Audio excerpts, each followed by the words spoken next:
ठीक, तो समझ गए आप? इलेक्ट्रोमैग्नेटिक वेव, इलेक्ट्रो ईएम का मतलब समझ में आया आपको कि यहां पर कौन कौन है? यहां पर इलेक्ट्रिक फील्ड भी रहेगा और मैग्नेटिक फील्ड भी रहेगा। वेव के बारे में बाद में बात करते हैं। तो इलेक्ट्रो, आपने पूरी 12th के अंदर, आधी 12th के अंदर आपने इलेक्ट्रिक फील्ड पढ़ते हो, देन मैग्नेटिक फील्ड पढ़ते हो। सही है? कहां इलेक्ट्रिक फील्ड थी बताओ? इलेक्ट्रोस्टैटिक्स में थी, कैपेसिटर में थी, करंट इलेक्ट्रिसिटी में थी। करंट बहने का कारण ही इलेक्ट्रिक फील्ड थी। सही है? उसके बाद आपने मैग्नेटिज्म पढ़ा, मैग्नेटिज्म पढ़ने के बाद आपने ईएमआई पढ़ा, ईएमआई, और फिर आपने एसी पढ़ा। सही है? तो हम देखेंगे कि ये दोनों एक्चुअली इन रियल लाइफ को एग्जिस्ट करते हैं, एक साथ एग्जिस्ट करते हैं। किसी स्पेस में अगर मैं बात करूं, मान लेते कोई जगह है, तो वहां पाओगे कि इलेक्ट्रिक फील्ड है तो मैग्नेटिक फील्ड भी है। इसका बहुत बड़ा कारण यह है कि ये एक दूसरे को बनाने का कारण बन जाते हैं। अगर ये बदलता है इलेक्ट्रिक फील्ड तो मैग्नेटिक फील्ड बन जाता है, जो अभी हम सीखेंगे इस चैप्टर में। मैग्नेटिक फील्ड बदलता है तो इलेक्ट्रिक फील्ड बन जाता है, जो हमने पढ़ा था इंड्यूस इलेक्ट्रिक फील्ड में, बना था ना इलेक्ट्रिक फील्ड। तो ये एक दूसरे के बनने का कारण बनते हैं। इसका एग्जांपल मैंने दिया कि भाई नहीं तो वो एक दूसरे का नहीं बने ना, वो स्ट्रेस और नींद वाला सही था एकदम, कि है ना, आपको स्ट्रेस होता है, नहीं आप नींद कम लेते हो तो आपको स्ट्रेस होता है, या ऐसा बोलो ना यार, आप पढ़ाई का ले लो, आपकी पढ़ाई नहीं हुई तो आपको स्ट्रेस होता है, और आपको स्ट्रेस होता है इसलिए आपकी पढ़ाई नहीं होती है ना। भाई आदमी जो है वो दारू पी रहा है,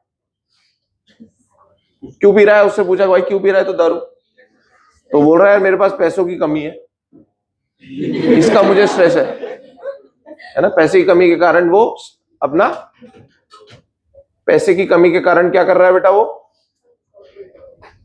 है ना अल्कोहल ले रहा है ना, टेंशन है ना। अब दारू पी रहा है तो उसमें भी पैसा लग रहा है, तो इसकी वजह से पैसे की कमी हो रही है। अरे आप देख लेना, ये लूप आपकी लाइफ में बहुत जगह बना हुआ है, या आप बहुत अंडर एस्टिमेट कर रहे हो इस लूप को। आप देखोगे कि तो आप बोलोगे यार रोज एक ही जैसी लाइफ इस वजह से चलती है। तो बेटा दारू पीता है तो फिर पैसे की कमी हो जाती है, पैसे की कमी होती है, फिर उससे स्ट्रेस होकर के फिर वो दारू पीता है, दारू पीने से पैसे की और कमी होती है, फिर स्ट्रेस होता है, फिर ये मतलब ये साइकिल बन जाती है। समझ गए? तो बेटा ऐसा ही होता है यहां पर कि इलेक्ट्रिक फील्ड के बदलने से मैग्नेटिक फील्ड, मैग्नेटिक फील्ड के बदलने से इलेक्ट्रिक फील्ड, और ये इस तरीके से एक दूसरे को बनाते चलेंगे कि ये वेव बन जाएगी। What is wave? What is wave? Wave हमने अलग से चैप्टर पढ़ा भाई 11th क्लास के अंदर। आप वेव तो बोल सकते हो, वेव क्या होता है बताओ? जब एनर्जी ट्रैवल करती है इन अ सर्टेन डायरेक्शन, एनर्जी रुकी ना रहे, एनर्जी क्या करे, प्रोपोगेट करे, दैट इज कॉल्ड वेव। और वेव की कोई स्पीड होती है, वो सारी बातें अभी अपन यहां पर करेंगे। ठीक है, अब थोड़ा सा बेसिक पर आ जाते हैं। जब हमने क्यू को पढ़ा 12th क्लास के अंदर, तो हमने बोला जब क्यू रेस्ट पर होता है तो it produces only electric field, सिर्फ इलेक्ट्रिक फील्ड बना रहा था। फिर हमने देखा सर जब क्यू कांस्टेंट स्पीड से, या कांस्टेंट वेलोसिटी बोल लीजिए अभी के लिए, कांस्टेंट v से चलता है, तो आपने बोला कि ये क्या प्रोड्यूस करता है, electric field plus magnetic field, दोनों प्रोड्यूस करता है। ई एंड बी दोनों प्रोड्यूस करता है, बी लिख देता है यहां पर। ई एंड बी क्या करता है बेटा, दोनों को ये प्रोड्यूस कर देता है। सही है? इसी वजह से हमने देखा था कि जब चार्ज चल रहा था वायर के अंदर, तो वो मैग्नेटिक फील्ड प्रोड्यूस कर रहा था, इस वजह से बाहर का मैग्नेटिक फील्ड उस मैग्नेटिक फील्ड से इंटरैक्ट कर रहा था। और इलेक्ट्रिक फील्ड तो वो प्रोड्यूस करेगा ही करेगा, है ना, वो तो उसकी प्रॉपर्टी ही है। दूसरी बात बेटा, आप सोचो एक केस बचा है, अगर ये v बदलने लगे, मतलब अगर q एक्सेलरेटेड हो जाए, यहां पर तो एक्सेलरेशन क्या होगा, 0 होगा। अगर एक्सेलरेशन 0 ना हो, मतलब एक्सेलरेटेड चार्ज अगर हो, तो वो प्रोड्यूस करेगा electric field and magnetic field in a way होगा इलेक्ट्रिक फील्ड और मैग्नेटिक फील्ड ही, बट वो इस तरीके से होगा कि वो वेव बन जाएगी। आपको मैं से थोड़ा विजुअलाइजेशन के लिए आपको समझाने की कोशिश करता हूं कि मान लेते हैं ये एक चार्ज है और ये चार्ज जो है बेटा अपनी जगह पे लेटस से ऐसे ऐसे ऑसिलेट कर रहा है। तो अगर ऑसिलेट कर रहा है, एसएचएम कर रहा है लेटस से, तो क्या वो एक्सेलरेटेड मोशन होता है? हाँ बिल्कुल होता है भाई, उसमें एक्सेलरेशन होता है एसएचएम में। तो ये जो आप समझो कि ये ऐसे ऐसे ऑसिलेशन कर रहा है और इससे कंटिन्यूअसली एक लाइन निकल रही है, जैसे आपने इलेक्ट्रिक फील्ड लाइंस नहीं बनाई थी, एक कंटिन्यूअसली ऐसे लाइन निकल रही है, इलेक्ट्रिक फील्ड मान लेते हैं उसे। तो बेटा वो अगर ऐसे ऐसे होगा तो सोचो वो इलेक्ट्रिक फील्ड कैसी जनरेट करेगा। आप मान लो ऐसे पिचकारी छोड़ रहे हो मान लो, और आप अपनी पिचकारी को फिर ऐसे ऐसे करने लग गए, तो क्या होगा भाई? ऐसे ऐसे बन जाएगा और इलेक्ट्रिक फील्ड वेरी करने लगेगा तो फिर मैग्नेटिक फील्ड प्रोड्यूस हो जाएगा। तो ये इस तरीके से चलेंगे बेटा कि ये दोनों एक दूसरे को, समझे क्या? पहले पैसे नहीं थे, है ना, फिर दारू, फिर पैसे, दारू, समझ गए क्या बात को? दोनों एक दूसरे को बनाते हुए चलेंगे तो ये प्रोपोगेशन हो जाएगा इसका, सही है ना? तो आपने सुना होगा मार्कोनी ने सबसे पहली बार यहां से भेजी वेव और वहां पे रिसीव कर ली रेडियो वेव, सुना ये हिस्ट्री वगैरह? क्या ही मतलब नहीं हिस्ट्री से, सही बात है, आज का देखें तो बेटा ये क्या हो जाएगा, यहां पर ईएम वेव बन जाएगी। तो सबसे पहला क्वेश्चन सिंपल ये है कि भैया ईएम वेव बनाने के लिए चाहिए क्या? आपको एक एक्सेलरेटेड चार्ज चाहिए, दिस इज द बेसिक कहानी, सही है? तो अब इसके ऊपर अपन आगे आगे बढ़ते जाएंगे बेटा। तो सबसे पहले हमारा टॉपिक होगा, मैं आपको ये सारी बात आप लिख लीजिए, तो मैं आपको इसके बारे में थोड़ा सा लिखा देता हूं और फिर हम पढ़ेंगे properties of EM wave. EM wave की क्या क्या प्रॉपर्टीज होती हैं वो हम पढ़ेंगे। ये बना लो, मैं आपको बेसिक डेफिनेशन लिखवा देता हूं और फिर हम एक एक प्रॉपर्टी पढ़ेंगे बड़े अच्छे से।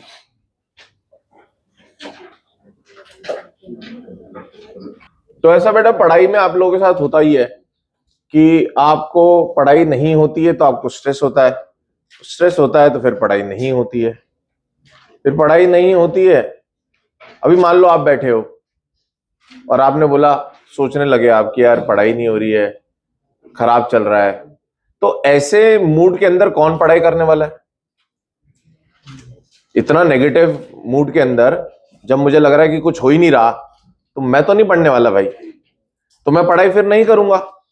अब अगले दिन मैं फिर दोबारा से बैठूंगा ये सोचने कि पढ़ाई नहीं हुई है, तो मेरा स्ट्रेस कल से तो ज्यादा ही होगा क्योंकि अब और बैकलॉग हो गया, फिर मैं और पढ़ाई नहीं करूंगा, फिर ये ऐसा होता ही जाएगा।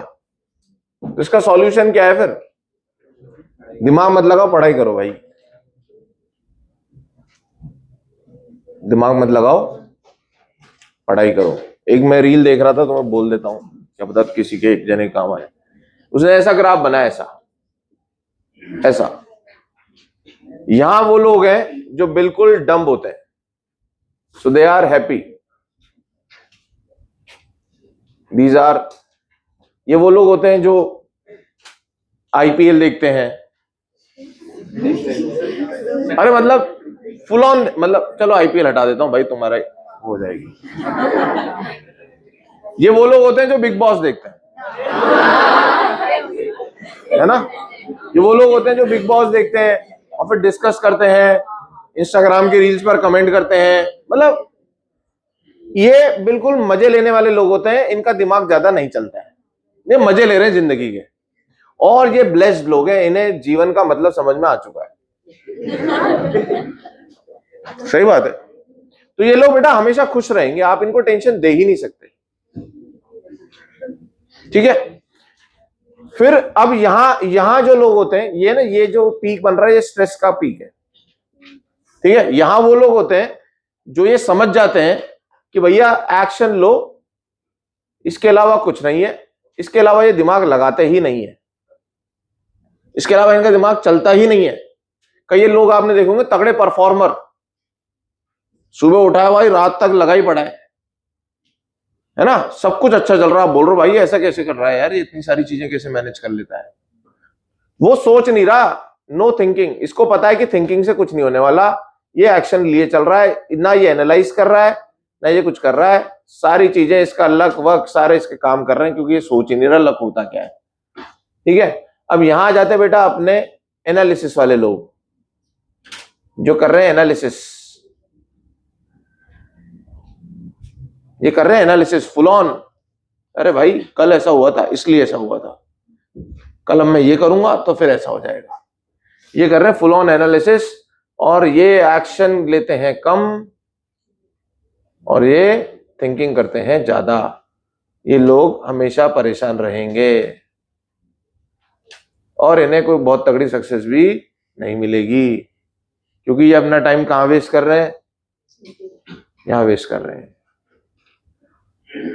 तो ज्यादातर लोग जो होते हैं बेटा, ये मतलब कोई आदमी इंटेलिजेंट हो और इस कैटेगरी में आ जाए तो फिर वो, और इन लोगों को स्ट्रेस नहीं है भैया, जीरो स्ट्रेस है, काम कर रहे हैं भयंकर। अब बोलोगे यार सुबह से रात तक काम कर रहा है तू, आपने देखा कई बच्चे बहुत अच्छा स्कोर कर रहे होते हैं तब भी चेहरे पे हंसी होती है। अरे नहीं देखे क्या ऐसे, सारे रोते ही मिलेंगे तुम्हें, देखे होंगे ना ऐसे। तुम बोलते भाई यार मैं इतना फुल ऑन स्ट्रेस में हूं और मेरे तो नंबर भी नहीं बढ़ रहे, और तेरे को यार मैंने कभी परेशान नहीं देखा और नंबर भी तेरे अच्छे आते हैं। तो आपके बेटा उनका राज ये है कि वो दिमाग ही नहीं लगा रहे। कितना दिमाग लगा रहे हैं, जितना सा जरूरत है, बस काम करने के लिए जो जरूरत है, इसके अलावा कोई फालतू एनालिसिस वो नहीं कर रहे। और फिर यहां वो लोग होते हैं ना इनके मार्क्स आ रहे ना इनका जीवन में खुशियां हैं। पूछो मार्क्स आ रहे नहीं आ रहे, कुछ और कर रहा है भाई, मजे कर रहा है। मजे क्या होते हैं, मजे भी नहीं है, मजे यहां कर रहे हैं ये लोग, ये मजे कर रहे हैं, ये मजे कर रहे हैं। चलो भाई, तो मैं इसकी डेफिनेशन लिखवा दूं आपको। तो बेटा आप मतलब समझ लो, अब आप, मुझे तो लगता है आप उस कैटेगरी में तो नहीं जा पाओगे शायद। भाई जान पूछ के तो कोई डम नहीं हो सकता, ठीक है, ये तो मतलब वरदान है भगवान का, जिसको दे दिया वो दे दिया। और फिर यहां आप आ सकते हो। यहां आने का सिंपल तरीका ये है कि आप ये मत देखो कि क्यों कर रहा हूं, ऐसे ही करना है क्या, करते चलो, बस करते चलोगे आगे आगे समझ में आता जाएगा क्या करना है।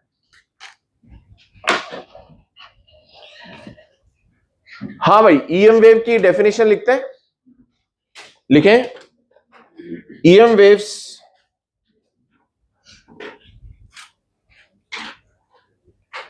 is a disturbance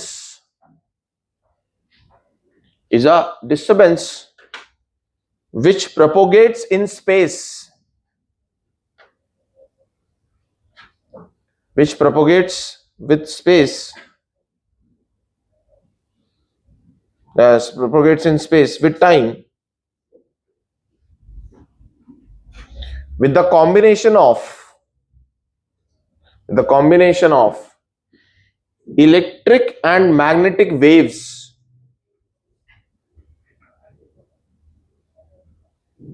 which are in same phase।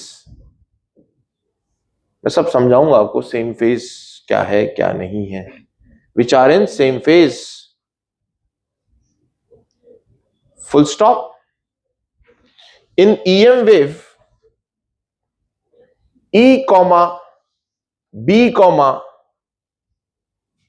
C, यहां पर ना वेलोसिटी C के बराबर होती है, चाहे आप B लिख ले चाहे C लिख ले। All three are mutually perpendicular, EBC, electric field, magnetic field and speed of light, speed of EM wave, speed of light, light भी एक EM वेव है हो सकता। इन EM wave E comma B comma C, all three are mutually perpendicular।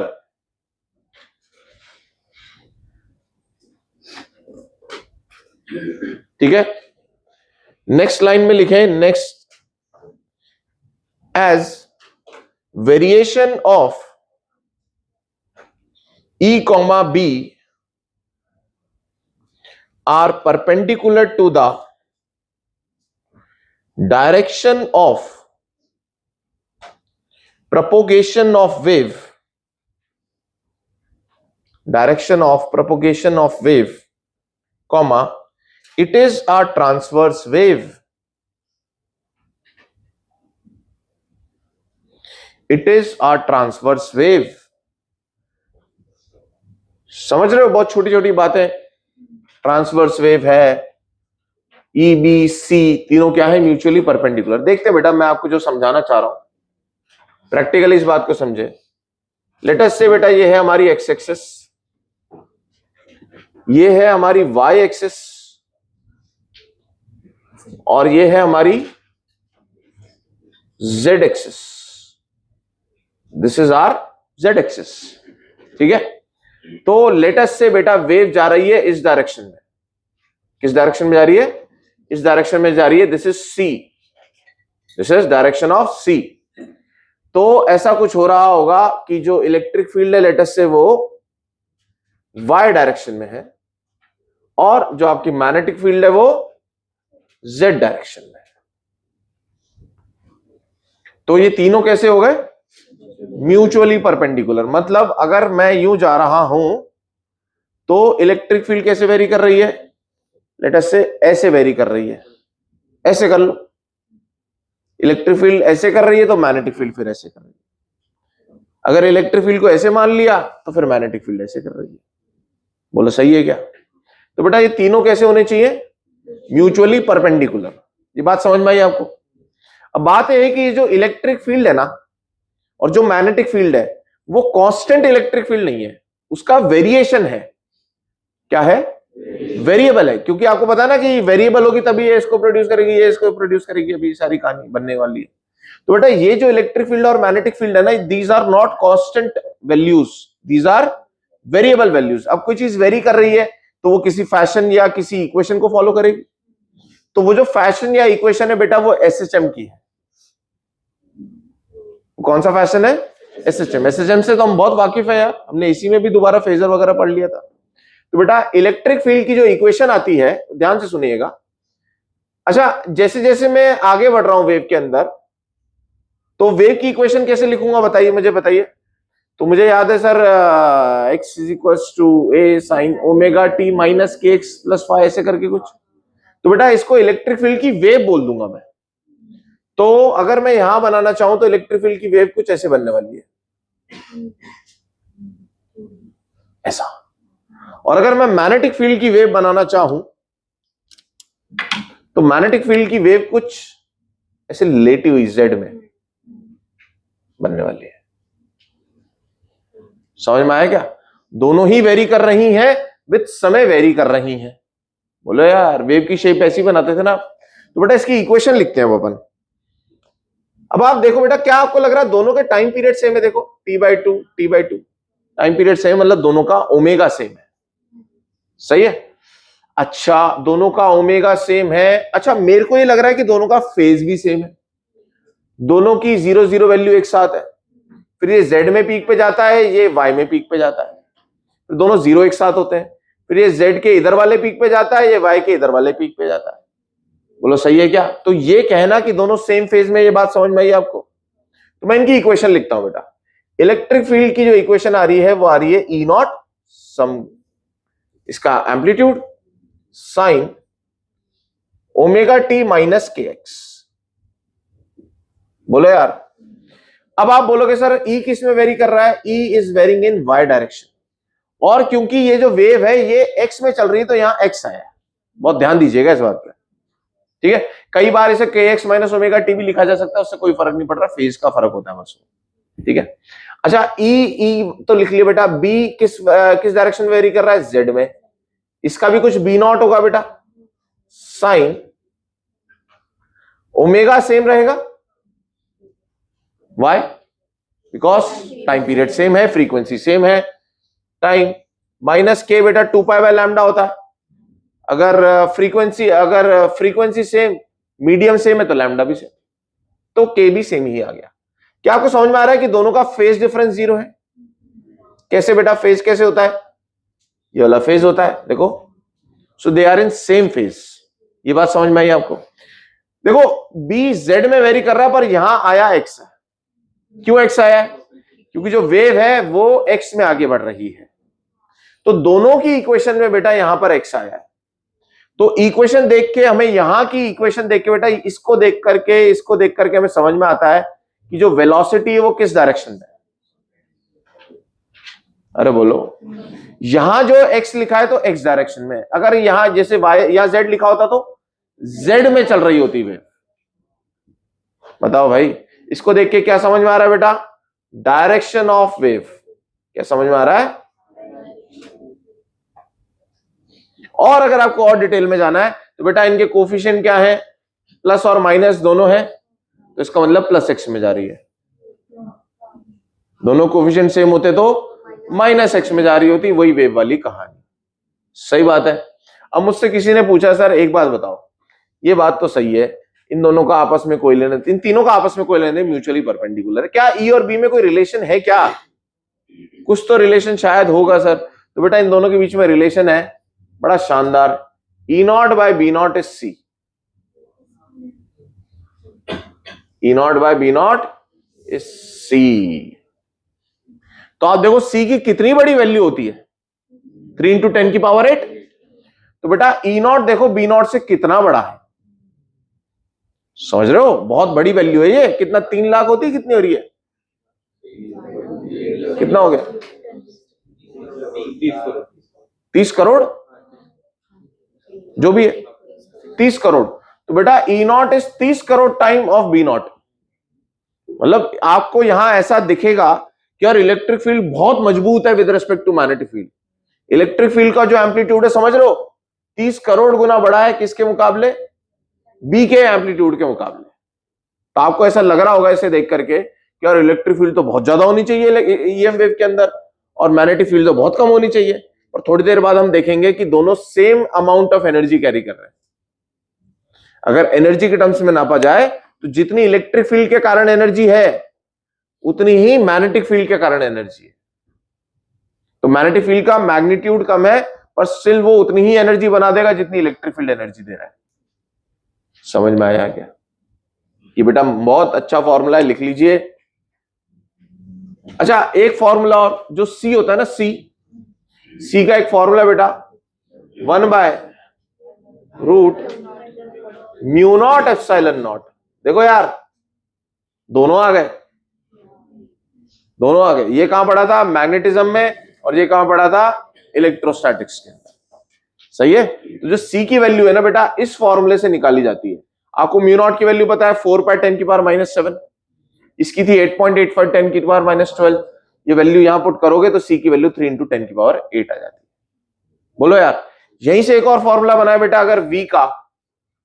तो बताओ, अगर medium change होता है,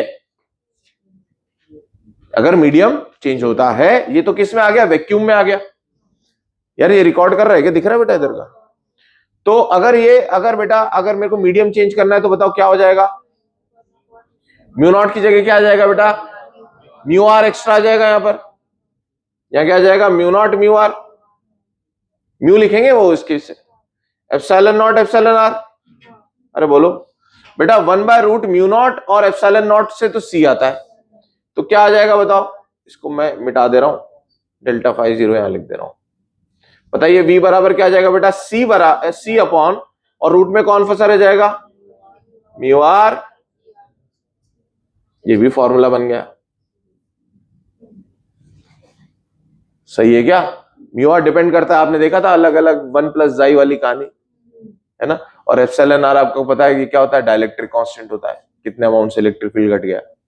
तो बेटा इस तरीके से सी किसके लिए होता है? For vacuum. यहीं से हमें पता चलता है कि ईएम वेव जो वेव है ना बेटा, ये वैक्यूम के अंदर भी ट्रैवल कर सकती है।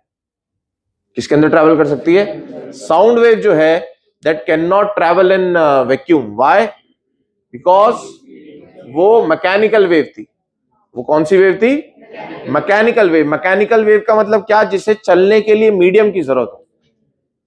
अब जो हम दूसरे प्रकार की वेव होती है, जो हम बोल रहे थे अपन 12th में पढ़ेंगे, that is electromagnetic wave that does not require any medium. तो ये भी एक इसका एक प्रॉपर्टी है कि it does not require any medium to travel.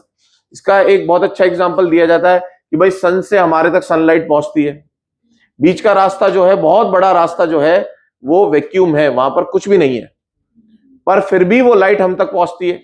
इसका मतलब उसने वैक्यूम में ट्रैवल कर लिया। सही है ना। तो EM wave can travel in vacuum also, है ना। मीडियम में भी करेगी और वैक्यूम में भी कर सकती है। ये लिख लीजिए बेटा बातें, फिर अपन आगे नेक्स्ट प्रॉपर्टी पढ़ेंगे।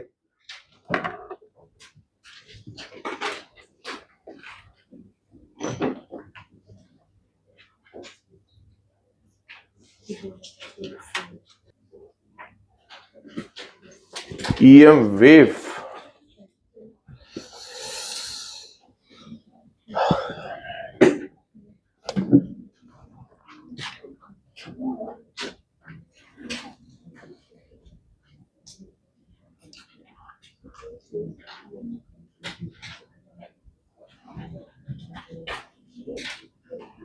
नेक्स्ट पॉइंट लिखे, लिखो लिखो ये लिखो बेटा। सी की वैल्यू पता है क्या सभी लोगों को, है ना? 3 into 10 की पावर 8।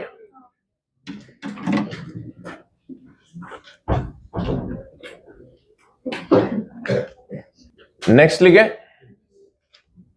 लिखे EM wave satisfied, EM wave satisfy other wave properties, EM waves satisfy other wave properties like reflection। आप देखो ना यार, जो आपका रे ऑप्टिक्स था वो EM वेव ही तो थी। अरे light is a EM wave, पढ़ेंगे। EM वेव satisfy बेटा wave other wave properties like what? Reflection, comma refraction, comma interference and polarization। Why polarization बेटा? पोलराइजेशन क्यों हो पाता है? वेव ऑप्टिक्स में अपन ने यही वेव पढ़ी है, लाइट ही थी ना वहां पर भी। क्यों पोलराइजेशन हो पाया? ये असर्शन है कि पोलराइज हो सकती है। रीजन क्या है? एग्जैक्ट रीजन बताओ। है वर्ड बोलो, वर्ड, एग्जैक्ट वर्ड है? नहीं नहीं, कोई वर्ड बताओ, वर्ड। ट्रांसवर्स, बिकॉज इसका नेचर कैसा है? ट्रांसवर्स नेचर है। अगर लॉन्गिट्यूडनल होता तो बेटा वाइब्रेशंस उस एक्सिस से पास कर जाते हैं। ट्रांसवर्स के कारण क्या होता है? परपेंडिकुलर वाले क्या हो जाते हैं? एब्जॉर्ब हो जाते हैं। सही है ना? चलिए नेक्स्ट पॉइंट लिखे, नेक्स्ट पॉइंट लिखे भाई। Although value of capital E, although value of capital E is very high in comparison to B, although value of capital E is very high in comparison to capital B, but both possess equal amount of energy। ये तो शानदार बात कह रहे हैं यार, इसको हम प्रूव करेंगे। But both possess equal amount of energy. तो एक आदमी भाई बहुत ऐसे लंबा चौड़ा है और एक ऐसे एक बोना है, ठीक है? ड्वार्फ, क्या बोलते हैं? ड्वार्फ ही बोलते हैं ना भाई। बोनों की डिमांड है, तुम्हें पता है मार्केट में। इन बोनों को पार्टी वार्टी में लेकर के जाते, पता है तुम्हें? बोनों का अलग मार्केट है भाई। बोने बुलाए जाते हैं पार्टी में।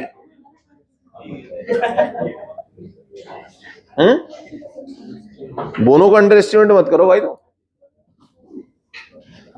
तो और आप बोल रहे, एक तो आदमी बोना है और एक आप बोल रहे हो लंबा चौड़ा। आप बोल रहे हैं दोनों में एनर्जी बराबर है। अरे यार ये कैसी बात हो रही है भाई? ये यार छोटा सा रह गया, ये इतना बड़ा है, इसमें दोनों में एनर्जी कैसे बराबर हो सकती है? तो प्रूव करते हैं, ठीक है?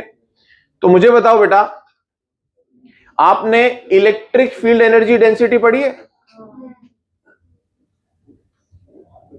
इलेक्ट्रिक फील्ड एनर्जी डेंसिटी,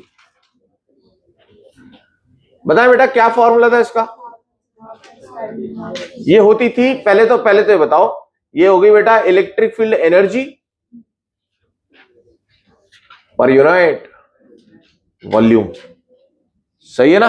और इसका फॉर्मूला कितना होता था? कोई नई चीज नहीं है, हमें सब पता है भैया, half epsilon not E square. बेटा बहुत ध्यान से सीखना चीजों को। सही है क्या? या तो सही है। अब मुझे बताओ बेटा इलेक्ट्रिक फील्ड की एनर्जी कितनी हो जाएगी? इनटू वॉल्यूम कर दूं क्या? अरे बोलो। या एक काम करते हैं अपन, इलेक्ट्रिक फील्ड की एनर्जी डेंसिटी ही निकालते हैं। क्यों? क्योंकि मैं ना दोनों के लिए 1 मीटर क्यूब के अंदर एनर्जी देख लूंगा, इलेक्ट्रिक फील्ड की कितनी है और मैग्नेटिक फील्ड की कितनी है। अरे भाई दोनों को वॉल्यूम सेम दे दो ना, कि इस डब्बे के अंदर इस डब्बे के अंदर ईएम वेव है, और बताओ कि इस डब्बे के अंदर इलेक्ट्रिक फील्ड की एनर्जी कितनी है और मैग्नेटिक फील्ड की एनर्जी कितनी है, और ये वॉल्यूम कितना है 1 मीटर क्यूब ले लिया। तो बेटा हम इसको देखना चाह रहे हैं। अब आप देख रहे हो कि यार ई तो क्या हो रहा है बेटा, वेरी कर रहा है। ई कैसे वेरी कर रहा है बताए? ई वेरी कर रहा है ई नॉट साइन ओमेगा टी, तो ई का स्क्वायर ई naught square sine square omega T. बोलो यार, बोलो सही है क्या? क्या बेटा मैं इसे यू ई बोल दूं?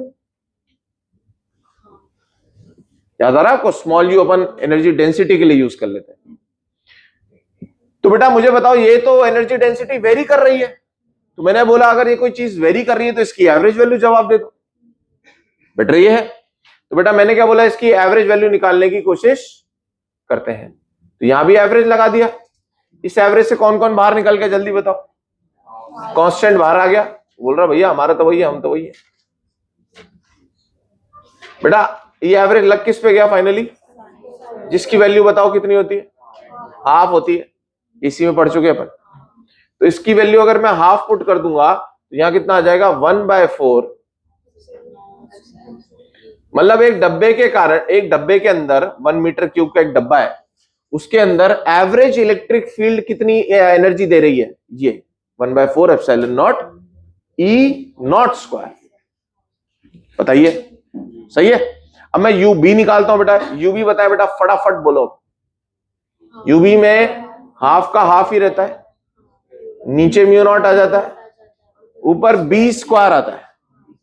बी स्क्वायर की जगह सीधा लिख दूंगे B naught square sine square omega T.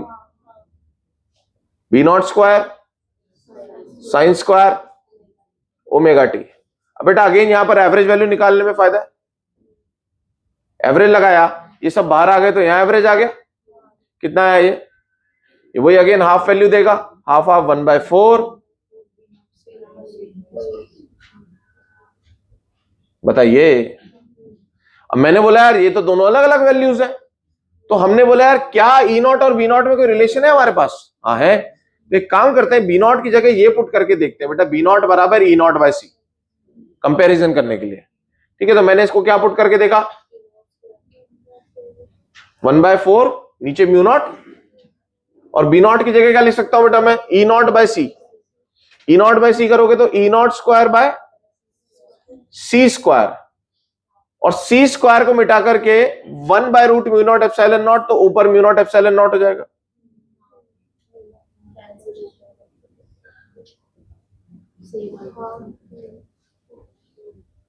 समझ में आया क्या?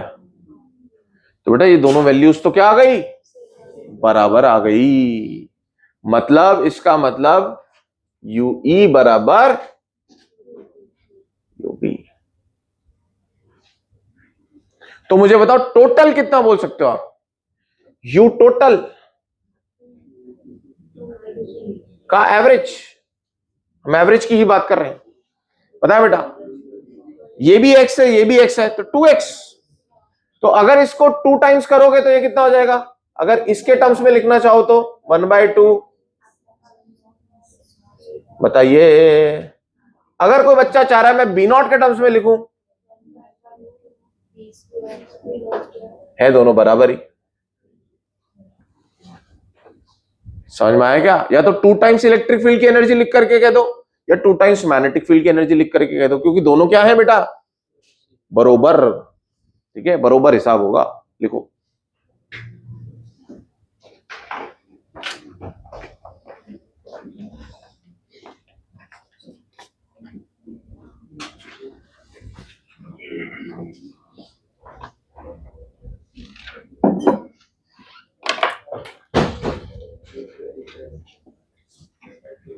सही है ना?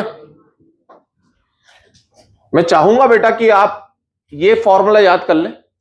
One formula you have to learn. कौन से वाला? एक कोई याद कर लो, कोई सा भी। ये याद हो गया तो इससे बी वाला बनाना बेटा, एक बार जल्दी बोलो। 1/4 एप्सिलॉन नॉट की जगह नीचे म्यू नॉट और ऊपर बी नॉट स्क्वायर। इससे ये बन गया, इससे बन गया, और अगर टोटल निकालना है तो 1/4 की जगह 1/2 हो गया। तो एक फॉर्मूले से ये 3 फॉर्मूले हो गए आपके। सही है ना?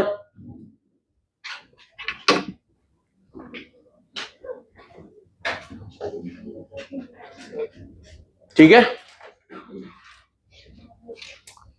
कौन सा पॉइंट चल रहा है बेटा? ये तीसरा मेरे हिसाब से। पॉइंट्स में अगर बांटो तो दूसरा है, तीसरा है, चौथा है, बताओ। दूसरा था ये, ठीक। तो तीसरे की बात कर लेते हैं, ध्यान से समझिएगा बेटा। आपको समझ में आ गया इसमें कौन सा फॉर्मूला याद करना है आपको? ब्लू वाला, ठीक है, फॉर्मूला है बेटा इस चैप्टर में। अब देखो थर्ड पॉइंट, देखो मैं बात करना चाह रहा हूं पावर की। इसकी बात करना चाह रहा हूं मैं, व्हाट इज पावर? पावर क्या होता है बेटा? पावर होता है एनर्जी अपॉन टाइम। क्या होता है? Energy upon time. सही है। फिर मैं नेक्स्ट बात करना चाह रहा हूं एनर्जी डेंसिटी की। एनर्जी डेंसिटी, ये सब चीजें दोबारा देखें। एनर्जी डेंसिटी बेटा किससे डिनोट करते हैं अपन? स्मॉल यू से। स्मॉल यू क्या होता है बताओ? Energy divided by volume. Energy को डिवाइड किया टाइम से तो पावर बन गया, एनर्जी को डिवाइड किया वॉल्यूम से तो म्यू बन गया। अब बेटा एक बहुत ही अच्छा टर्म है, दैट इज इंटेंसिटी। आपको कभी ऐसा लगता है कि यार अभी इंटेंसिटी ज्यादा है? What do you mean by intensity? Intensity का मतलब यह है कि अगर कोई चीज ज्यादा रोशनी दे रही है तो वो ज्यादा इंटेंस है, इंटेंसिटी ज्यादा है। सही बात है ना? इंटेंसिटी का सिंपल मीनिंग क्या है बेटा? ज्यादा लाइट। अपन ये समझते हैं, अरे यार बहुत तेज लाइट आ रही है, मतलब इंटेंसिटी ज्यादा है। और अगर धीमे लाइट आ रही है तो इंटेंसिटी, और बिल्कुल ही अंधेरा है तो जीरो इंटेंसिटी। सही है। तो मुझे बताओ, अगर आप इस बल्ब को और रोशनी वाला बनाना चाहते हो तो इसका क्या बढ़ाओगे आप? हाँ, आप पावर बढ़ाओगे जिससे इंटेंसिटी बढ़ जाएगी। आपको क्या समझ में आएगी? आपको पावर समझ में नहीं आएगी, आपको इंटेंसिटी समझ में आएगी। रीजन बताता हूं आपको। अगर बेटा मेरे को रोशनी तेज चाहिए तो मैं इसके बिल्कुल आंख लगा के यहां लग जाता हूं, इंटेंसिटी बढ़ गई, पावर तो उतनी है। समझ में आया? अगर मेरे को कम रोशनी चाहिए तो मैं 10 मीटर दूर चला जाता हूं तो इंटेंसिटी कम हो गई। समझ में आया क्या? इंटेंसिटी कैसे? पावर थोड़ा ना बदली, जिस पावर का ये बल्ब है उस पावर से चल रहा है ये, पर इंटेंसिटी मैंने कैसे बदल दी बताओ? पास और दूर आकर के। आई के बात समझ में? ऐसे साउंड की भी होती है। अगर तुम्हें तेज साउंड सुनना है भाई, ये ईयरफोन में जरा सी साउंड बजती है पर अपने भयंकर तेज सुनाई देती है। क्यों? क्योंकि वो कान में लगा दी अपन ने। सही है। तो अगर आपको इंटेंसिटी कम चाहिए तो क्या करो बताओ? सोर्स से दूरी को बढ़ाओ। ऐसा हमने कहां पढ़ा था बताओ? वेव फ्रंट के अंदर। Depending on source, inversely proportional to r square, inversely proportional to r, या कांस्टेंट। बोलो यार, वही वाली इंटेंसिटी की बातें हो रही है बेटा। इंटेंसिटी का मतलब क्या होता है बताएं? This is energy. इधर एक टर्म और आ जाता है बेटा, टाइम तो आता ही है, साथ साथ में एरिया और आ जाता है। यार ये थोड़ा सा एसी करना है यार, चालू चालू ही है क्या? तो यार चलो ना यार। तुम बोल रहे हो सर अब बिना एसी के पढ़ा के बताओ आप। Energy per unit area per unit time. एक एक्स्ट्रा फैक्टर अगर मैं डाल दूं, कौन सा? एरिया का, तो पावर बिकम्स इंटेंसिटी। तो क्या आपको समझ में आ रहा है बेटा? ये है पावर। पावर अपॉन एरिया, जिस एरिया में वो पावर बट रही है दैट इज इंटेंसिटी। ये अपन पढ़ चुके हैं भाई। ये मत बोलो कि हमें पता ही नहीं सर ये क्या होता है। उस स्फीयर में बढ़ती है तो 4 पाई आर स्क्वायर, सिलेंडर में बढ़ती है तो 2 पाई आर। वो सारी बातें अपन कर चुके हैं, वो बातें नहीं कर रहा मैं अब मैं बात क्या करना चाह रहा हूं, मैं इसको बोलूंगा बेटा कैपिटल आई। मैं थोड़ा सा इसमें लोचा करना चाह रहा हूं। एनर्जी तो है मेरे पास, ई लिख लेते हैं इसे, एनर्जी है। इस टाइम को मैं यहां लिख देता हूं, नीचे एरिया ले लेता हूं। बताओ ये अभी तक इंटेंसिटी ही चल रहा है। अब मैं ऊपर नीचे एल से मल्टीप्लाई करना चाहता हूं बेटा। ऊपर नीचे किससे मल्टीप्लाई करना चाहता हूं? एल से। तो area into L will become volume. तो energy per unit volume will be small u, और L by T will be C. सही है ना? तो हमने एक फॉर्मूला बना लिया बेटा, आई बराबर म्यूसी, यूसी, यूसी, आई बराबर यूसी। अगर आपको U पता है तो आप C से मल्टीप्लाई करके I निकाल सकते हैं। आपको I पता है तो आप डिवाइड करके म्यू निकाल सकते हो। What is mu? म्यू या U क्या है? Energy density. बताइए, लिख लीजिए।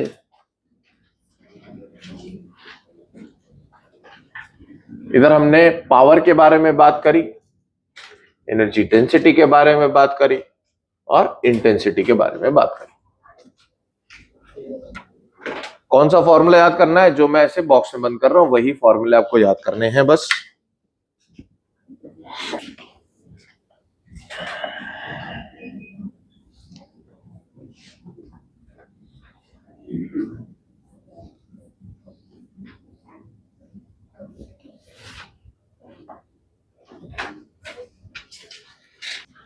नेक्स्ट पॉइंट है बेटा चौथा, पॉइंटिंग वेक्टर।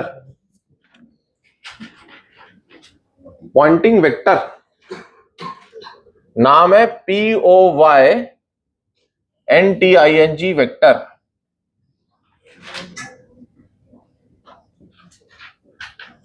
है ना, रिक्की पॉइंटिंग एक करके एक होता था, ऑस्ट्रेलिया का खिलाड़ी, है ना, जिंदा है क्या अब तक? तो पॉइंटिंग वेक्टर वही वाला ऐसा सरने वाला पॉइंटिंग है ये, है ना, सब पॉइंट करने वाला पॉइंटिंग नहीं है, ठीक है। पॉइंटिंग वेक्टर, तो पॉइंटिंग वेक्टर क्या होता है? बेसिकली ये इंटेंसिटी का वेक्टर है, इंटेंसिटी है ये, ऐसे समझो। इंटेंसिटी समझ गए आप क्या होती है?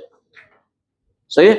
अब बेटा इंटेंसिटी जो है अगर मैं उसे डायरेक्शन दे दूं तो बन जाएगा पॉइंटिंग वेक्टर।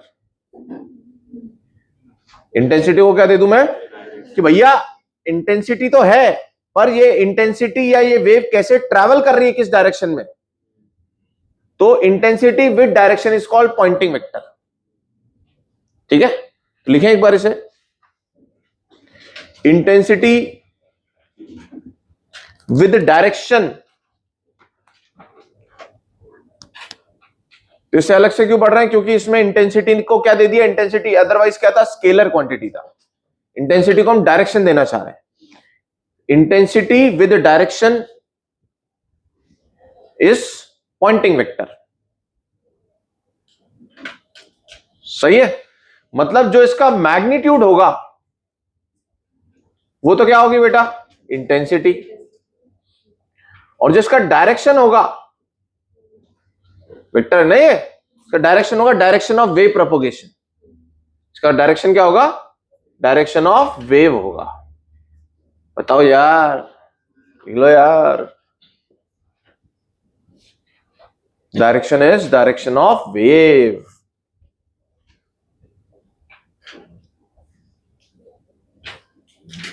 ठीक है, तो सर अब इसका फॉर्मूला भी बता दो, अब क्या रह गया। देखो बेटा हम इसे डिनोट करते हैं एस वेक्टर से। कैसे? बहुत ध्यान से सुनना, ये होता है 1/μ0 E cross B. E cross B, तो बेटा मुझे बताओ एस का डायरेक्शन कौन देगा, E क्रॉस बी। इसका मतलब ये जो डायरेक्शन है ये डायरेक्शन ऑफ वेव होगा। बताओ यार, वेरी वेरी इंपॉर्टेंट। तो अगर बेटा आपको डायरेक्शन ऑफ वेव निकालना है कि किस डायरेक्शन में वेव जा रही है, तो E देखो B देखो, E क्रॉस B कर लो। तो बेटा V is given by, V vector कैसे गिवन आएगा हमारे पास, by E cross B। Very very important, question करेंगे तब समझ में आ जाएगा आपको। अगर मान लेते बेटा ये I में है, ये J में है, तो I cross J will be K, मतलब K में जा रही है। अरे बोलो, अगर ये माइनस I में है, ये J में है, तो I क्रॉस J कितना हो गया, K, और फिर माइनस K, तो ये माइनस K में जा रही है। बड़ी इंपॉर्टेंट बात है ये। तो बेटा V is given by Poynting vector as it is, हमारे लिए कोई बहुत ज्यादा मायने नहीं करता, बट इस समय V का डायरेक्शन पता चलता है, that is given bye E cross B। Very very important point, learn it. ये नहीं भी याद करोगे चलेगा, कोई नहीं पूछ रहा, ये काम आएगा आपके। लिख लीजिए, लिख लीजिए।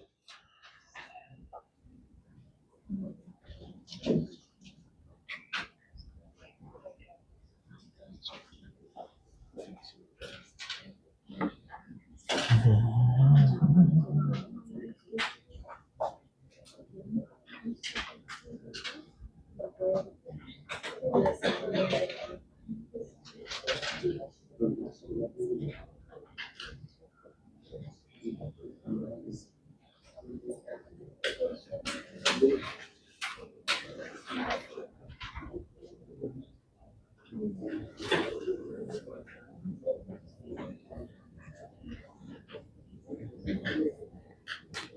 है बेटा, यहां तक आप बोल रहे हो कि सर क्वेश्चन गायब है आज बीच में।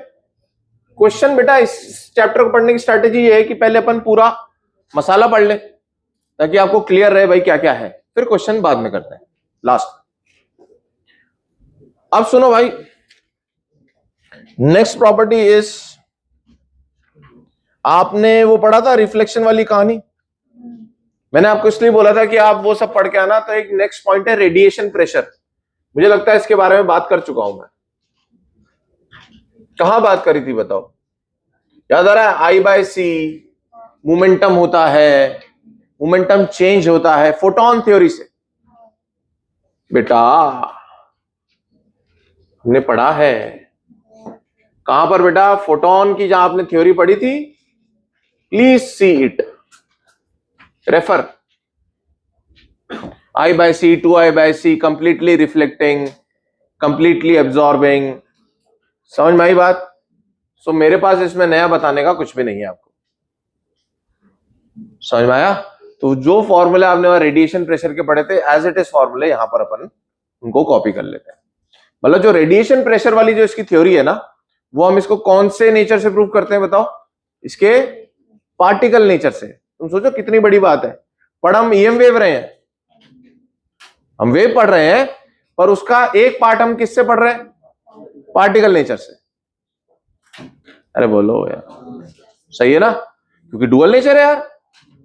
तो अगर मेरे को ये प्रूव करना है कि यार इस पे वेव गिर रही है और इस पे कुछ प्रेशर आता है, मतलब फोर्स लगता है, अरे यार वो वेव से कैसे प्रूव होगा? वो तो पार्टिकल नेचर से प्रूव होगा ना। तो दैट इज व्हाई बेटा रेडिएशन प्रेशर वाली कहानी कहां से आती है? वहां से आती है। पर क्योंकि यहां भी है तो ये ओवरलैपिंग है दोनों में। अरे बोले यार, बहुत बढ़िया।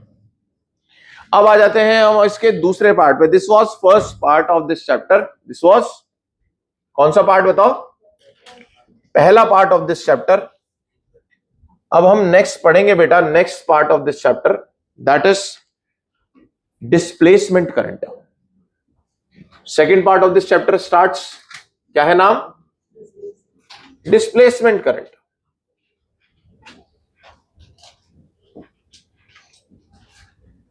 ध्यान से सुनना बेटा, ध्यान से सुनना, ध्यान से सुनना। अब ना यहां एक आदमी ऐसा आ जाएगा, जो ऐसे लोग होते हैं ना, जैसे मान लो कि मैंने इसको कुछ आइडिया दिया कि यार ऐसा, ऐसी चाय पीते पीते यार ऐसा कर सकते हैं अपन, इसको लगा यार तो तगड़ा आइडिया है। इसने ऊपर बॉस को जाकर के बोल दिया, सर देखो अपन ऐसा कर सकते हैं। तो वो आइडिया किसका था? मेरा। और नाम किसका आ गया? इसका। सही है। तो आखिरी में आया बेटा ऐसा कोई एक चंट आदमी, मैक्सवेल।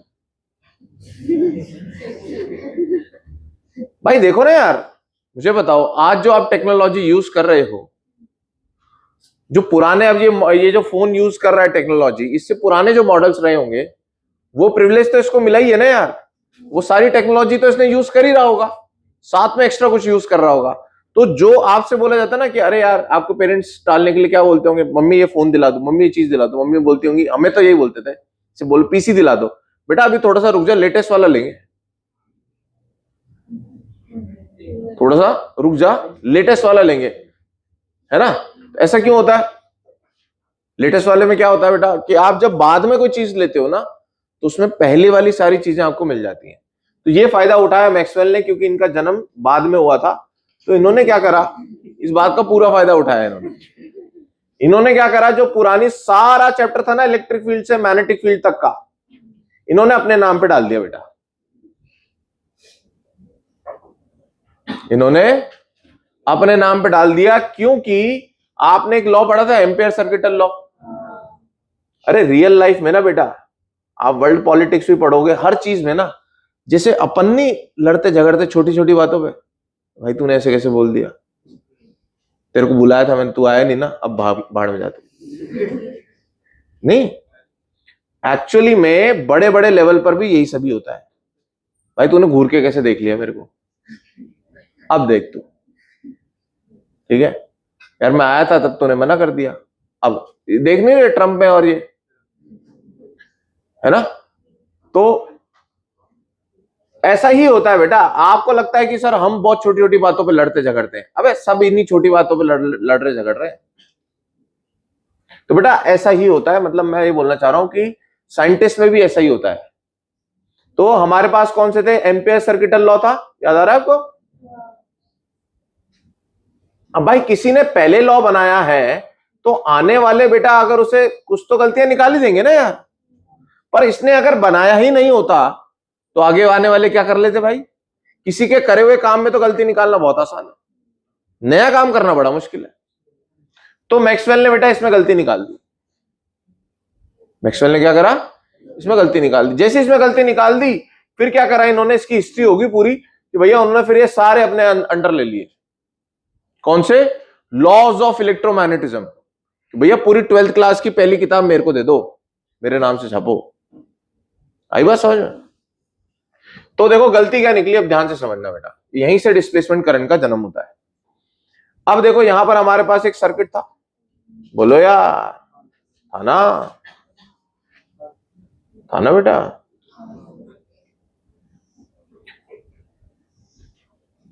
सही है। अब इन्होंने क्या करा, इन्होंने बोला अच्छा ये जो है ना बेटा, हाँ चलो इसको डीसी रहने देते हैं, ठीक है। अब इन्होंने क्या करा, इन्होंने बोला कि यार एक काम करते हैं, एम्पियर सर्किटल लॉ लगाते हैं। बना हुआ था ये लॉ तैयार, आया कौन बीच में,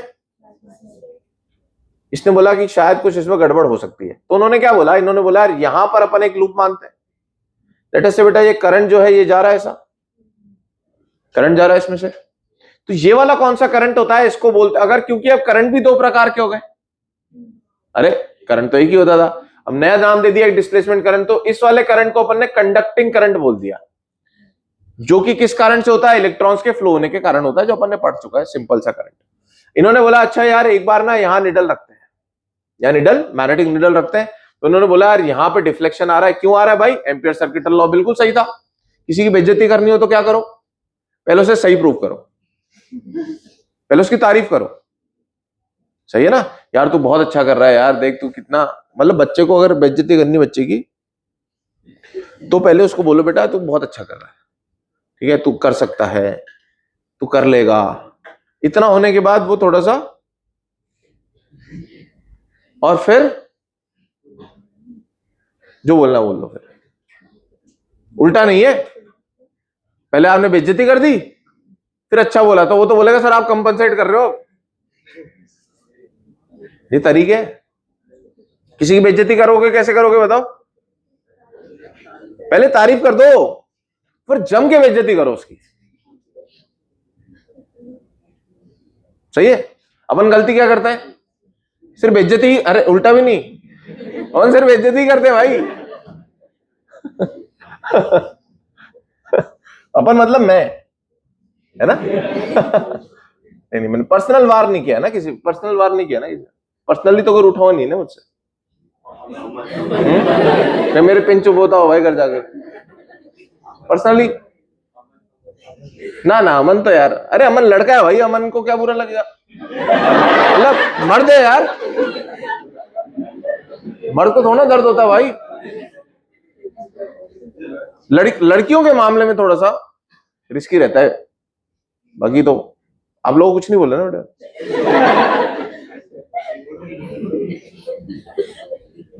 लड़के तो कह रहे हैं सर और इससे कुछ आ नहीं रहा सर, अंदर से जोश बन नहीं रहा है, और थोड़ा दो चार आप सर गालियां वालियां भी दो तो मजा आ जाएगा, है ना। पर सबके सामने मत दो।